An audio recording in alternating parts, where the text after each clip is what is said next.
Eduardo Domingues falou a respeito do resultado da sua ação do time e reclamou que o time correu pouco no Mineirão. Fala, Domingues.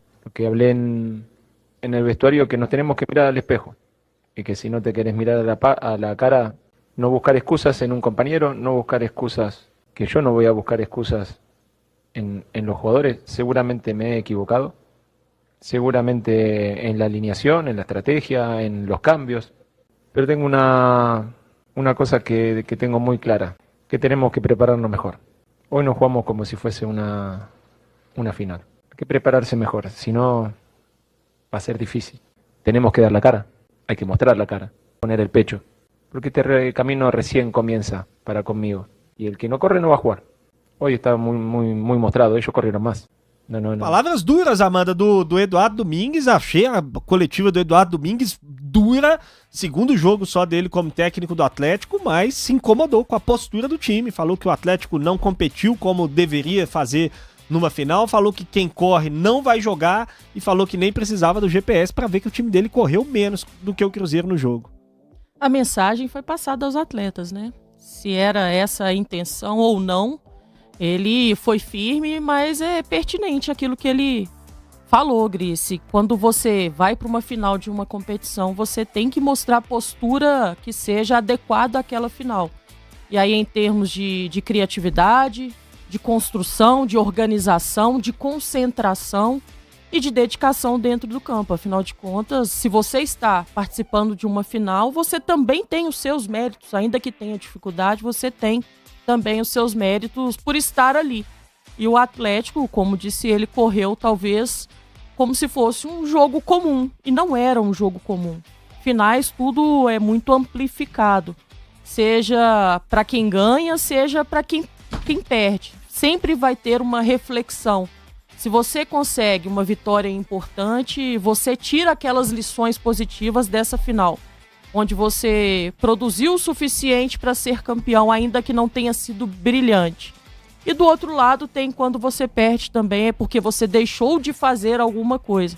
Então acho que a mensagem foi dada e os atletas, principalmente aqueles que ainda não demonstraram capacidade para se apresentar ao Eduardo Domingues, é uma corrida contra o tempo. Afinal de contas, o que mais tem dentro dos clubes é a competitividade, e quando você menos esperar, você perdeu sua posição. Ô, Presunto, quanto te preocupa esse início de trabalho do Eduardo Domingues? Só 2 jogos, um empate com o América e agora essa derrota diante do Cruzeiro, mas esse discurso mais duro, você acha que era o momento mesmo de ser mais duro, de mostrar que vai precisar mexer nesse time, mexer com o brilho, inclusive, dos jogadores depois de tudo que aconteceu? Porque, de fato, assim, algo que me incomodou muito ontem é que se os jogadores do Atlético tivessem a disposição que eles tiveram para sair na porrada no final do jogo ao longo dos 90 minutos, acho que poderia ter conseguido um resultado melhor, mas foi um time moroso, hein, pra quem tava perdendo o jogo. Cara, vou ser muito sincero com você, não me preocupa o início de trabalho do Domingues. Eu acho que não tem nem início de trabalho direito pra gente pontuar, cara. É um jogo contra o América, é um jogo contra o Cruzeiro, é basicamente só jogo de mata-mata, clássicos, partidas que são de natureza absolutamente ímpar. Muito complicado esse tipo de jogo até pra analisar trabalho de treinador. Acaba que esse é o tipo de jogo que às vezes derruba o treinador, mas eu acho muito difícil avaliar a mão do técnico numa partida como essa. Vou repetir, pra mim o Cruzeiro e o Atlético não jogaram em níveis distintos no jogo. Não jogaram. O Cruzeiro pra mim matou no lance de inteligência dos seus atletas. Então se ontem fosse o Scarpa que desse a bola enfiada pro Dudu cruzar pro cabeceio do Hulk, a gente era pra estar pedindo a cabeça do Tite? O jogo acontecendo exatamente a mesma coisa? Se aquela bola do Caio Jorge que entrou por pouco não tivesse entrado e fosse uma do Cruzeiro, do Atlético entrasse depois do mesmo jeito, era pra pedir a cabeça do Tite e falar que o início do trabalho do Domingues é muito bom? Porque as coisas não dão pra ser resumidas dessa maneira. Foi uma partida absolutamente equilibrada, na minha visão. O início do Atlético até me surpreendeu. Esperava um time bem mais retraído e foi pro enfrentamento. E aí no segundo tempo foi o jogo de um time só. Mas que o Atlético até segurou as pontas defensivamente em boa parte do tempo. Eu acho que foram muitos erros individuais, ô Gris. Muitos erros individuais. O Preciado entrou constrangedor ver ele jogando ontem. O Igor Gomes constrangedor ver ele jogando ontem. Não dá nem pra dizer que ele jogou futebol. Peço desculpas ao Igor, a pessoa física, Mas o que ele fez ontem, porra, todo respeito, não tem condição de um jogador de futebol profissional ter uma atuação do nível da que ele teve ontem. O Hulk, cara, que é um cracaço de bola, a bola tava brigando com ele. Diz isso alguém que admira o Hulk pra cacete. A bola tava brigando com ele. Os reforços não conseguiram entrar jogando direito. O Minda, o Cassierra. Cara, foi uma atuação individualmente de muito erro do Atlético. Muitos erros do Atlético. O Cruzeiro teve mais qualidade individual. Esse foi o meu ponto. O Matheus Pereira, o Gerson e o Caio decidiram no lance. Você teve uma dupla de volante que jogou uma barbaridade.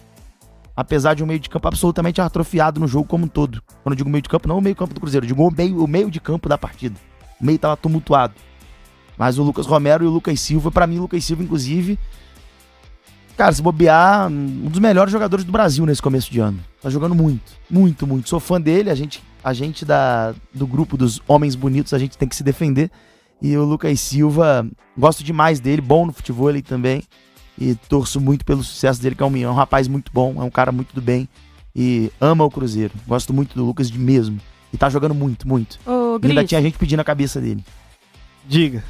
Eu tenho um pouco da sensação de que os treinamentos na cidade do Galo esteja passando uma mensagem distorcida de alguns atletas.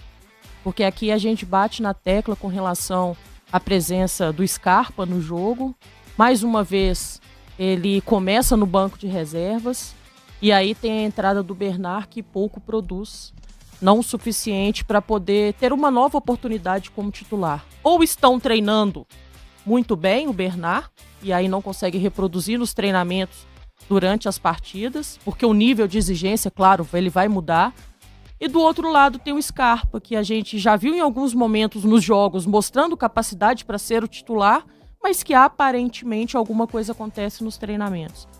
Um rapaz talentoso, acostumado com jogos grandes, que esteve em grandes clubes também, porque o nível de exigência ele ao longo da carreira teve muito, mas que infelizmente é mais um treinador que acaba de chegar e a sensação que passa é que o Scarpa também não conseguiu convencê-lo. E isso pro Atlético pro torcedor atleticano talvez isso seja desanimador.